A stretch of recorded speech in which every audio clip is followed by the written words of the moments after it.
C'est OK, c'est quoi cette semaine de reprogrammation? C'est faire un pas énorme vers un changement radical dans ma vie.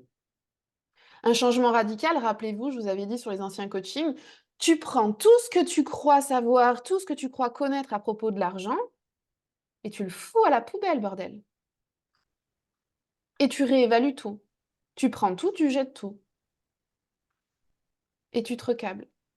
Aujourd'hui, tu peux te dire que, 80 de ce que tu crois par rapport à l'argent, c'est pas ton regard et tes yeux et tes émotions, c'est tes parents.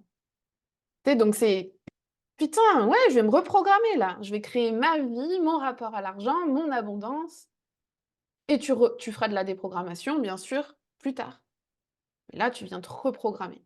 Que si on est câblé sur ce qu'on croit à propos de nous et qu'on n'arrive pas à s'estimer à notre juste valeur et dans la réalité des faits, bah, ça veut dire qu'on a un socle qui est pas stable, qui est pas sécure, qui est, dans la peur de manquer, d'être mauvais et cetera. On n'assume pas ses valeurs et on a peu d'estime de soi. Ou en tout cas, l'estime de soi est pas assez solide. Et si l'estime de soi est pas assez solide et qu'on n'attrape pas au vol tous ces trucs-là, qui viennent nous mettre dans la semoule, beh, manifester l'abondance là-dessus, manifester sa meilleure vie, manifester une entreprise, florissante, hem et une abondance à tous les étages, pas qu'au niveau de l'argent, mais une vie abondante partout où on a envie, bah, ça va pas prendre. Je suis tellement fière de moi. Je me reconnais tellement dans mes valeurs. J'assume mes valeurs. C'est là qu'on doit être.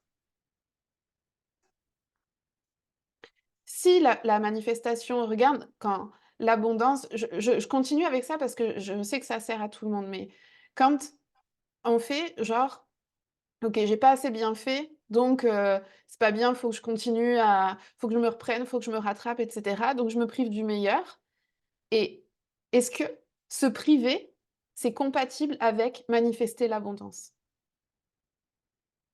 Vraiment comme si, pour tout avoir, faut tout te donner. Tu sais, les plus grands mérites, la plus grande reconnaissance, le plus bel amour. Pour tout avoir, faut tout te donner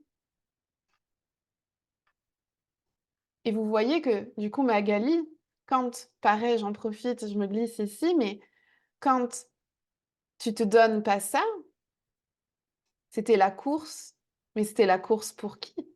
Pourquoi? Et dans cette course-là, il y a pas de place pour tout te donner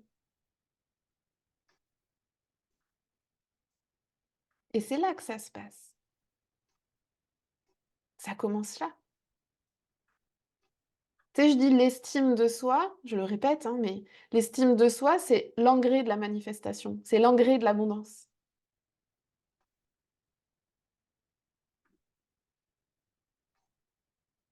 C'est ce que tu as semé, ce que tu sèmes, si c'est arrosé avec l'estime de soi, mais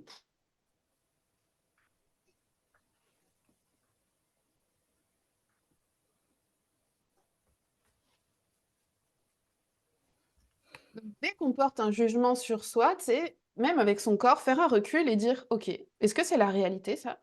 L'abondance, la manifestation de l'abondance, c'est un art de vivre. Vraiment, le jour où on comprend ça, que c'est un art de vivre interne, pour vivre l'abondance matérielle, dans la matière, c'est un art de vivre. Et cet art de vivre, il consiste à assumer sa valeur, à se reconnaître, à être indulgent avec soi-même, à être la seule personne à qui je pardonne tout et à qui je donne tout. Puis plus tu te donnes, plus tu es généreux en vrai. Parce que plus tu te donnes, moins tu es carencé. Tandis quand tu es carencé, puis que tu te sacrifies pour le monde, tu endettes tout le monde en vrai. Tu sais, quand tu donnes tout aux autres, en fait, tu endettes les autres. Et avec nos enfants, c'est quelque chose. Ah, mais moi, je donne tout à mes enfants. Bonjour la dette.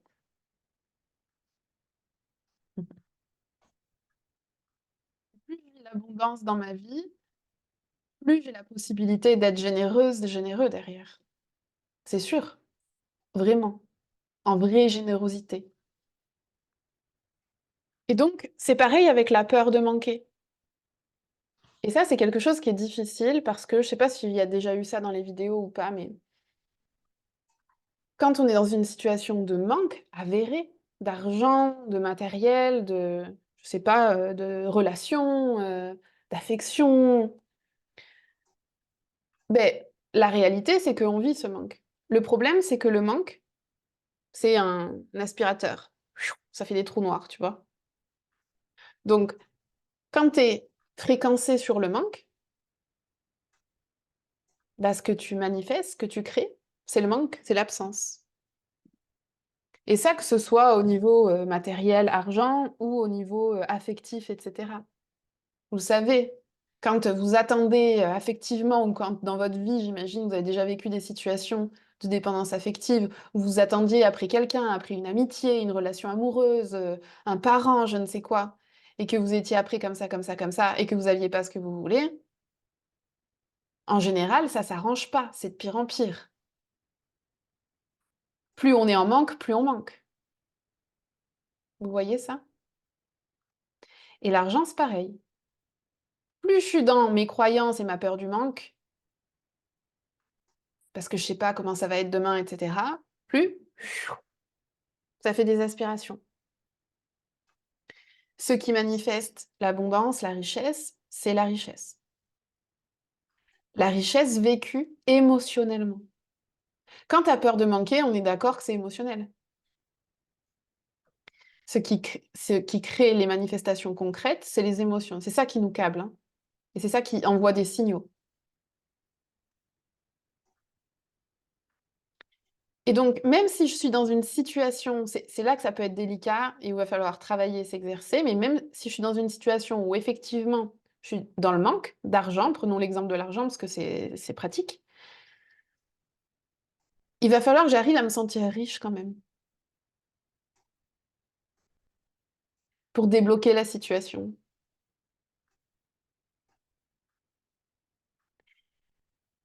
Presque, suivant le système de croyance, il va falloir que je me mette à faire comme si je croyais à l'impossible et à le ressentir.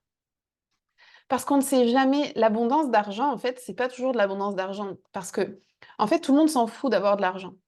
On est d'accord avec ça? Tout le monde s'en fout d'avoir de l'argent dans ses mains. L'argent, ça nous permet de vivre des choses. Les choses, ça peut être la tranquillité d'esprit, ça peut être un voyage, ça peut être une voiture, ça peut être partager des moments, faire des cadeaux, me faire des cadeaux, tout ce qu'on veut. Mais c'est ça qu'on veut en vrai. C'est pour ça que la loi de l'attraction, ça marche pas quand ils sont là, il faut que tu tamponnes dans ta tête que tu veux 1 million d'euros, etc. Mais tout le monde s'en bat les reins d'avoir 1 million d'euros dans les mains. Ça sert à rien, c'est pour faire des trucs. C'est ça qui nous inspire et qui nous active. Et c'est ça qui crée. Et donc, je vais devoir apprendre à me sentir riche, même quand je suis dans une situation de manque, pour attirer la richesse.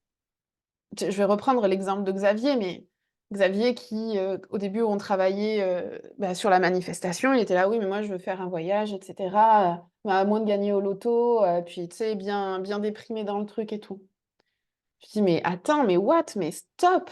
Stop! Tu ne sais pas.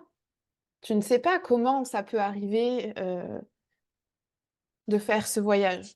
Donc il a switché et donc son voyage, on lui a payé.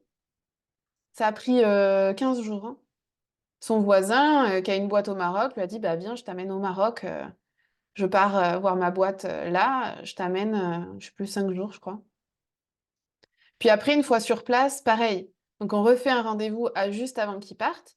Je dis: «Waouh, tu te rends compte quand même et tout, putain le Maroc, nickel», il prend même pas sa voiture pour aller à l'aéroport, rien quoi.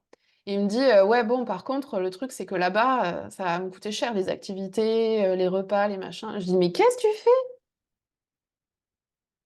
N'importe quoi, attends, tu as ton voyage, puis là, ça y est, tu te remets dans le manque alors qu'il se passe rien, quoi». Il a switché. Il est revenu de là, il me dit, mais le truc de dingue, quoi. Le gars, il avait plein de dinars et je sais pas quoi, il pouvait pas les échanger et tout. Donc il m'a dit, surtout, tu ne payes absolument rien. Même pas une bouteille d'eau, ni à manger, ni rien. Il faut absolument que je liquide tous mes dinars.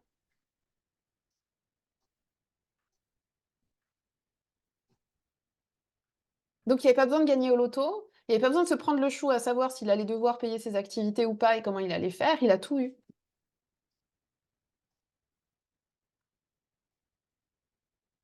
Donc on ne peut pas, pour l'abondance, être en contrôle avec ça. La seule chose qu'on doit contrôler, c'est notre état émotionnel.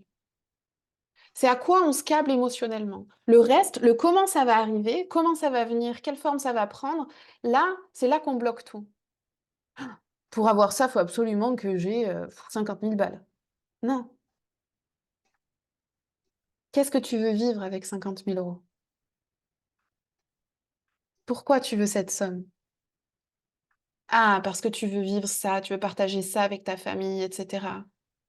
Ça te tient à cœur, ces moments de partage. Ok, on se câble à ça. Et à chaque fois qu'on a la peur du manque qui revient, hop, on se recable. Ah non. Et vous allez voir, alors je ne sais plus à quel moment ça arrive dans le programme, mais je vais quand même le glisser ici.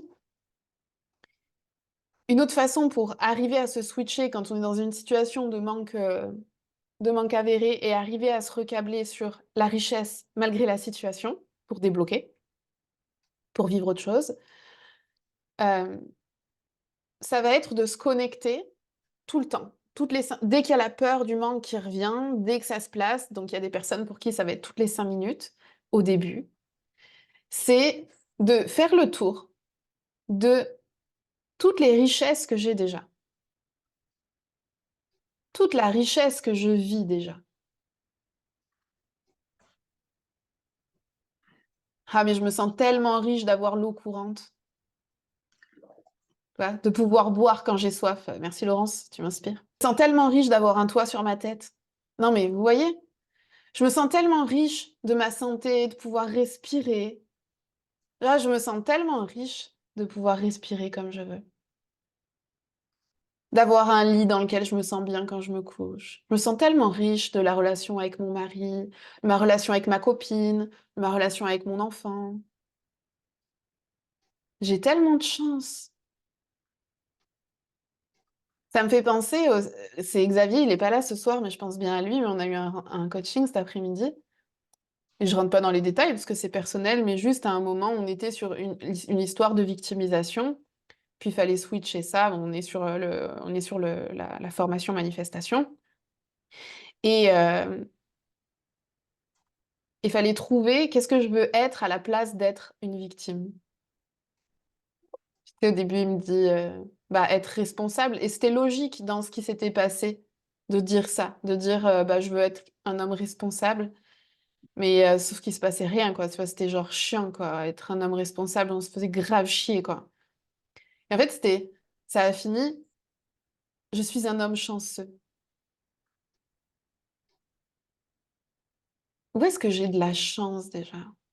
Putain, on est tellement concentré à voir tous les endroits où on n'en a pas, tous les endroits où on manque, tous les endroits où on veut plus, etc. Mais qu'est-ce qui... eh, vous voyez cette chance de plein de choses qu'on a en permanence. Et je dis pas, attention, je suis pas du tout de celle qui prêche contente-toi du peu. Mais alors, mais pas du tout, hein. Tout ça, c'est que pour avoir plus, hein.